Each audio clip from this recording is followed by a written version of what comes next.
सब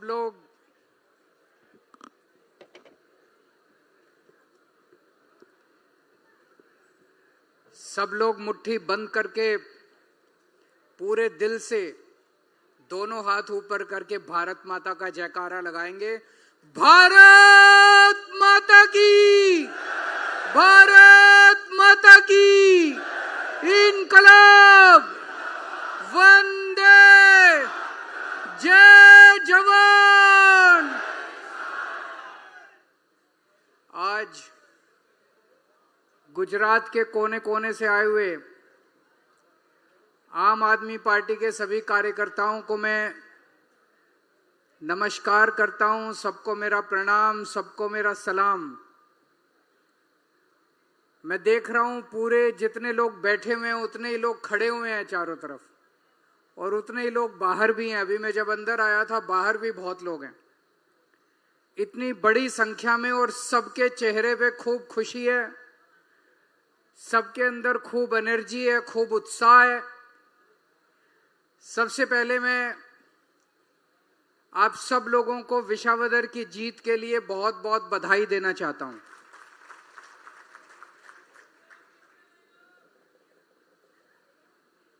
सबसे ज्यादा बधाई और शुक्रिया मैं विसावदर के लोगों को देना चाहता हूं, जिन्होंने हमारी एक नई पार्टी, छोटी सी पार्टी लेकिन ईमानदार पार्टी, देशभक्त पार्टी पे भरोसा किया और ऐतिहासिक जीत देकर विसावदर से उन्होंने गोपाल इटालिया को असेंबली के अंदर भेजा है।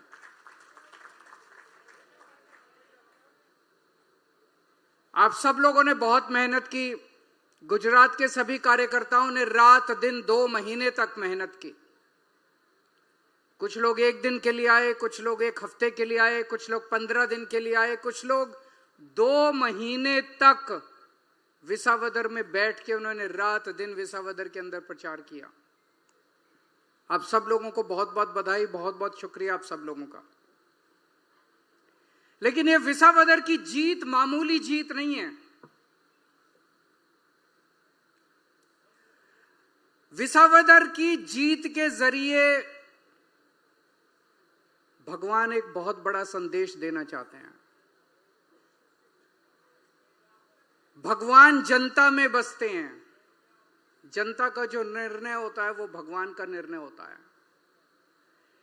ये कोई छोटी बात नहीं है, ये इत्तेफाक नहीं है, ये कोइंसिडेंस नहीं है कि इसी सीट से 2022 में हम जितने वोट से जीते उससे 3 गुना ज्यादा वोट से हम इस बार जीते हैं। बाई इलेक्शन में, बाई इलेक्शन मामूली नहीं होता। अक्सर देखा जाता है कि बाई इलेक्शन में वही पार्टी जीतती है जिसकी उस राज्य के अंदर सरकार होती है। गुजरात के अंदर बीजेपी की सरकार है। बीजेपी की सरकार 30 साल से सरकार, जिनका प्रशासन के ऊपर इतनी जबरदस्त जकड़ है, साम दाम दंड भेद कुछ भी गलत काम करने से जिस पार्टी को परहेज नहीं है, जिन्होंने गुंडागर्दी करने में कोई कसर नहीं छोड़ी, जिन्होंने आम आदमी पार्टी को और गोपाल इटालिया को हराने में कोई कसर नहीं छोड़ी, वहां आप इतने प्रचंड बहुमत से अगर जीत जाते हैं तो मैं तो इसमें कुदरत का खेल मानता हूं। मैं तो इसे भगवान की भगवान का संदेश मान। ये कोई मामूली जीत नहीं है, बहुत बड़ा। भगवान जनता के जरिए बोलते हैं। गीता में लिखा है भगवान जनता के जरिए बोलते हैं। भगवान कहने की कोशिश कर रहे हैं 30 साल गुजरात पे कांग्रेस ने राज किया, 30 साल गुजरात पे बीजेपी ने राज किया। अब समय का चक्र घूम गया है पूरा। अब बीजेपी का जाने का टाइम आ गया। अब बीजेपी का जाने का टाइम आ गया है। अब नई पार्टी आएगी, ईमानदार पार्टी आएगी, देशभक्त पार्टी आएगी जो कि अच्छा काम करेगी। इन्होंने बेड़ा गर्क कर दिया बीजेपी ने। जब मैं विसावदर चुनाव प्रचार करने के लिए गया, 30 साल में इन्होंने, बीजेपी ने क्या हाल कर दिया गुजरात का, आप सोचिए। मैं सूरत के में अभी गोपाल भाई वहां पे विजय यात्रा के लिए गए थे, उसके पहले ईशुदान भाई गए थे एक दिन के लिए। सूरत जैसे शहर में पानी की बाढ़ आ रही है, घरों के अंदर। मैंने ईशुदान से बात की, ईशुदान उन सोसाइटी जहां लोगों ने करोड़ों करोड़ों रुपए के फ्लैट ले रखे हैं, घर ले रखे हैं, करोड़ों रुपए के बंगले, उनके ड्राइंग रूम में, बेडरूम में पानी घुस गया। 30 साल में क्या हाल कर दिया बीजेपी ने गुजरात का। उनके टीवी पानी में उनके टीवी डूब गए, सोफे डूब गए उनके पानी में। ईशुदान भाई उनके घरों के अंदर, सोसाइटी के अंदर होके आ रही है, क्या 30 साल में तुमने ये हाल कर दिया गुजरात का। अरे कुछ अच्छा काम करते यार। मैं अभी विसावदर चुनाव प्रचार के लिए गया। एक दिन राजकोट एयरपोर्ट पे उतरा मैं, जूनागढ़ जाना था। राजकोट से जूनागढ़ 125 किलोमीटर है। आजकल पूरी दुनिया में ऐसी सड़कें बन रही हैं, ऐसी सड़कें बन रही हैं जहां 150-200 किलोमीटर की स्पीड से गाड़ियां चलती हैं। राजकोट से जूनागढ़ जाने में मेरे को 3.5 घंटे लग गए, 3.5 घंटे। यानी कि 35 की स्पीड से गाड़ी चल रही थी। इतना बुरा हाल था सड़कों का, 35 की स्पीड से गाड़ी चल रही थी। 30 साल में तुमने ये हाल कर दिया गुजरात का। सड़कें नहीं बना सकते तुम 30 साल के अंदर, सड़कें नहीं बना सकते तुम 30 साल के अंदर। मेरे को बताते हैं जब बीजेपी की सरकार आई थी, 95 में आई थी, 98 में आई थी, 95 में आई थी। 95 में जब सरकार आई थी बीजेपी की, उसके पहले गुजरात की सड़कें इतनी अच्छी होती थी कि 100 की स्पीड से गाड़ी चलती थी। 100 की स्पीड से दौड़ने वाले गुजरात को तुमने 35 की स्पीड पे लाके छोड़ दिया। ये हाल कर दिया तुमने गुजरात का। फिर मैं जिस होटल में रुका जूनागढ़ में, रोज 5 बार कम से कम बिजली जाती थी वहां पे, 5 बार। तुम बिजली नहीं दे सकते। जिस गांव में मैं गया, 4 गांव में मैंने सभाएं की, चारों गांव में जब मैं गया बिजली नहीं थी, गांव में बिजली नहीं थी। अरे 30 साल में तुमसे बिजली नहीं दी गई, सड़कें नहीं बनाई गई। सूरत के अंदर जो मैंने कहा बाढ़ आई, बताते हैं आज से 10 साल पहले बाढ़ नहीं आती थी सूरत में। पिछले साल वडोदरा में आई, उसके पहले जूनागढ़ में आई। क्यों? भ्रष्टाचार की वजह से। उन्होंने बिल्डरों को ऐसे प्लॉट काट के दिए, जो पानी की निकासी थी वो सारी बंद हो गई और लोगों के घरों में पानी घुसने लग गया। तुमसे तो उम्मीद थी कि तुम अच्छा काम करोगे, तुमने तो बेड़ा गर्क कर दिया, लोगों का जीना आराम कर दिया। और सूरत में ही CR पाटिल रहते हैं, सूरत में ही हर्ष सांघवी रहते हैं, उनके बंगले हैं, उनके घर में बाढ़ नहीं आती, उनके घर में बाढ़ नहीं आती। आपके घर में बाढ़ आती है, आम आदमी के घर में बाढ़, उनके घर में बाढ़ नहीं। अपने लिए सब ठीक करके रखा हुआ है, बस अपने लिए काम करते हैं, वो जनता के लिए काम नहीं करते। CR पाटिल का भी मैंने थोड़े दिन पहले एक स्टेटमेंट सुना था, चुनाव के दौरान, विसावदर चुनाव में आए थे। उन्होंने कहा, अरे इनका ये विसावदर वाला MLA छोड़ के चला गया, अभी तो इनके 2 और मेरे टच में हैं। मैं CR पाटिल को कहना चाहता हूं, शर्म करो, थोड़ा भगवान से डरो। मरने के बाद तो सबको ऊपर जाना है ना, ऊपर वाले के दरबार में जाना है। मौत तो सबको आएगी। CR पाटिल, एक दिन मौत तुमको भी आएगी, और जब तुमको मौत आएगी और तुम भगवान के दरबार में जाओगे, भगवान तुमसे पूछेगा, CR पाटिल क्या किया तूने पृथ्वी के ऊपर?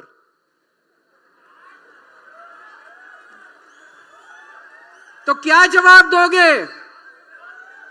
दूसरी पार्टियों के MLA तोड़ के लेके आया, ये जवाब दोगे? दूसरी पार्टियों के MLA तोड़ के लाया, तो भगवान क्या बोलेगा? इसको कहां भेजो, कहां भेजो इसको? अरे तुम्हें जनता ने इतना बड़ा बहुमत दिया यार, 30 साल से तुम्हारी सरकार है।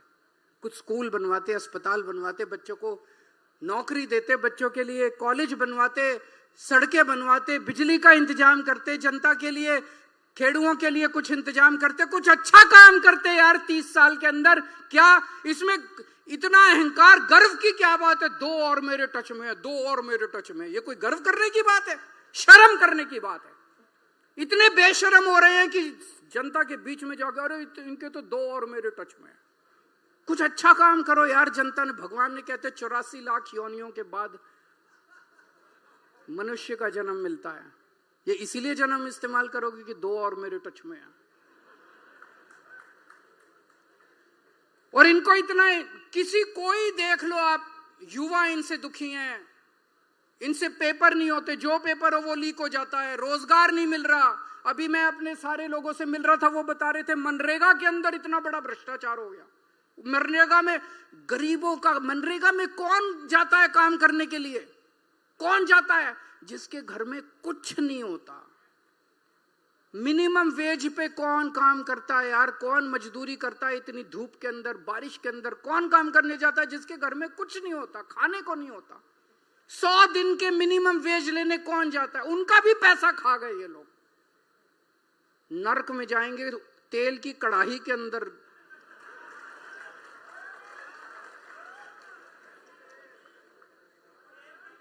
मेरे को बता रहे थे मनरेगा का पैसा खा गए ये लोग। इनके मंत्री मनरेगा का पैसा वो भी नहीं छोड़ा इन लोगों ने। रोजगार खा गए, ये बच्चों का रोजगार का कुछ नहीं छोड़ा। सरिया खा गए, लोहा खा गए, सड़क खा गए, सीमेंट खा गए, सब खा गए ये लोग। और ये क्यों कर रहे हैं? 30 साल तक इनका राज कैसे चला? क्योंकि कांग्रेस इनकी जेब में है। इनको अहंकार हो गया। कहां जाएंगे गुजरात के लोग? इनसे पूछो ना, कोई कुछ तो काम कर लो यार। क्या करेंगे काम करके? गुजरात की जनता कहां जाएगी? उनके पास तो कोई विकल्प ही नहीं है। गुजरात वालों को तो वोट देना ही पड़ेगा, भाजपा को वोट देना ही पड़ेगा, कमल का बटन दबाना ही पड़ेगा। क्यों? कांग्रेस इनकी जेब में है। और दोनों मिलके करते हैं। 70% ठेके इनकी पार्टी को मिलते हैं, 30% ठेके उनकी पार्टी को मिलते हैं। है कि नहीं है? दोनों मिलके, दोनों के नेताओं ने अपनी अपनी कंपनियां खोल रखी हैं। इनकी भी कंपनियां, उनकी भी कंपनियां। ये भी जेल नहीं जाते, वो भी जेल नहीं जाते। दोनों को मिलके ठेके मिलते हैं। बीजेपी की जेब में है कांग्रेस। कांग्रेस केवल और केवल बीजेपी की नौकरी करती है। केवल आम आदमी पार्टी है जो देश की सेवा करती है, जो गुजरात के लोगों की सेवा करती है।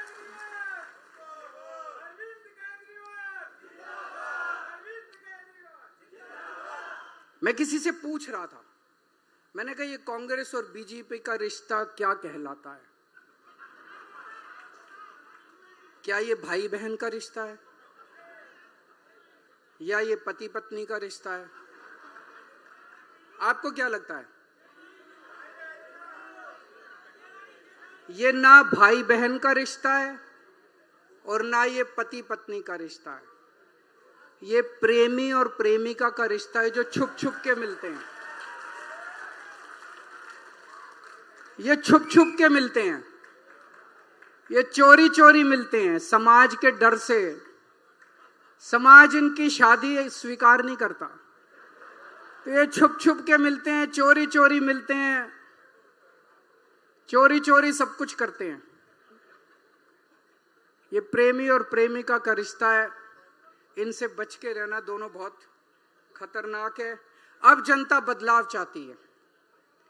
गुजरात की जनता बदलाव चाहती है। अब जनता के पास विकल्प है। 30 साल तक जनता के पास विकल्प नहीं था, इसलिए बीजेपी को अहंकार हो गया कि गुजरात जाएगी, जनता जाएगी कहां, हमें वोट देना ही पड़ेगा।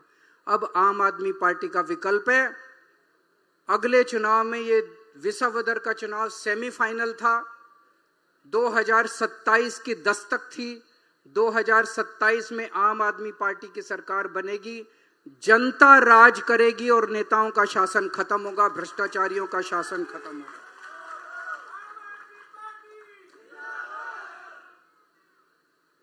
पिछली बार जब मैं आया था, मेरे को इनका एक मिनिस्टर मिला, बीजेपी वालों का। मुझे कहता है, सर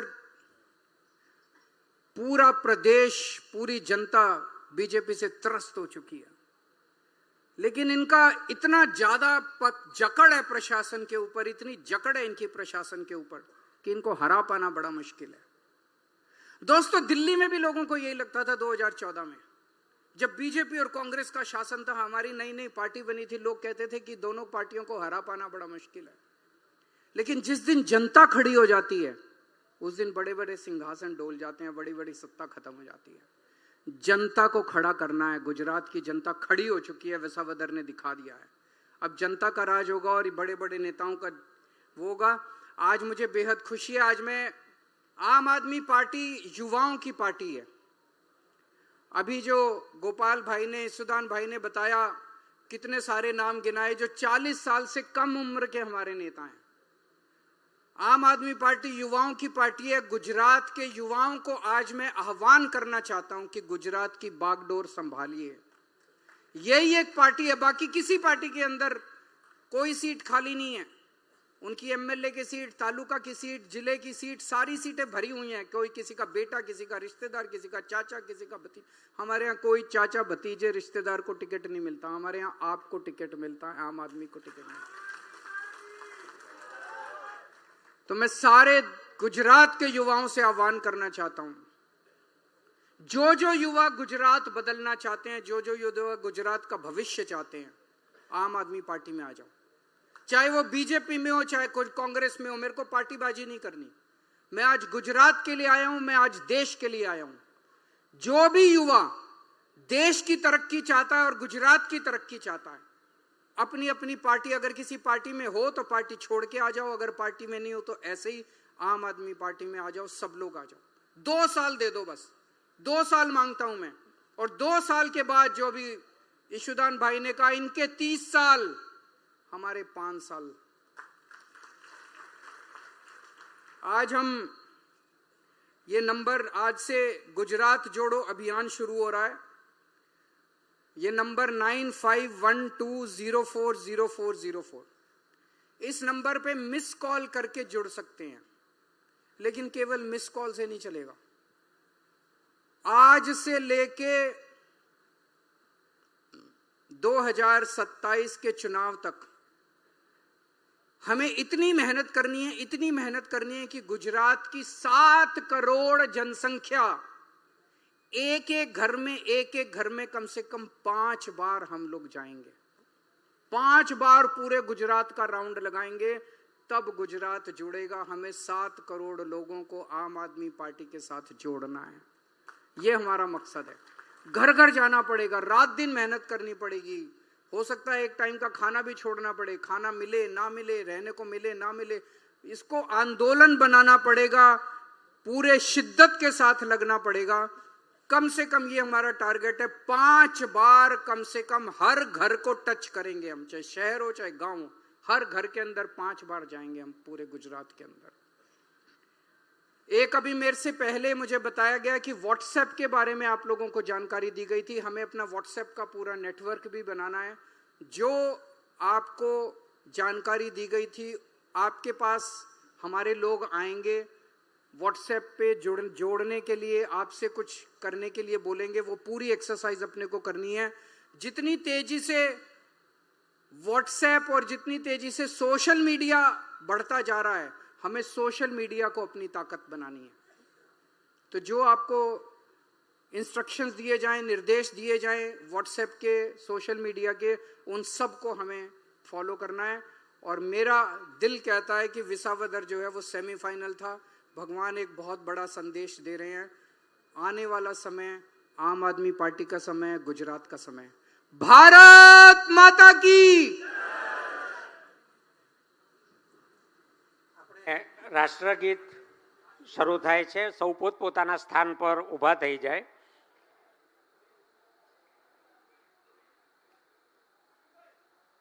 जनगण मन अधिनायक जय हे भारत भाग्य विधाता।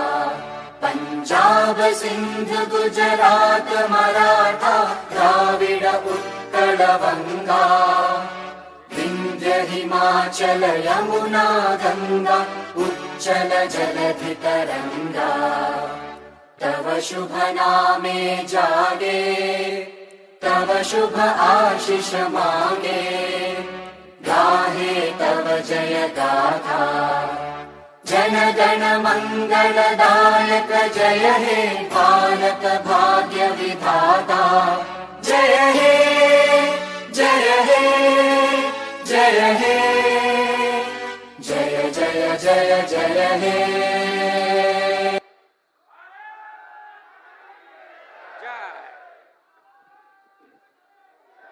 આપણા રાષ્ટ્રીય કન્વીનર શ્રી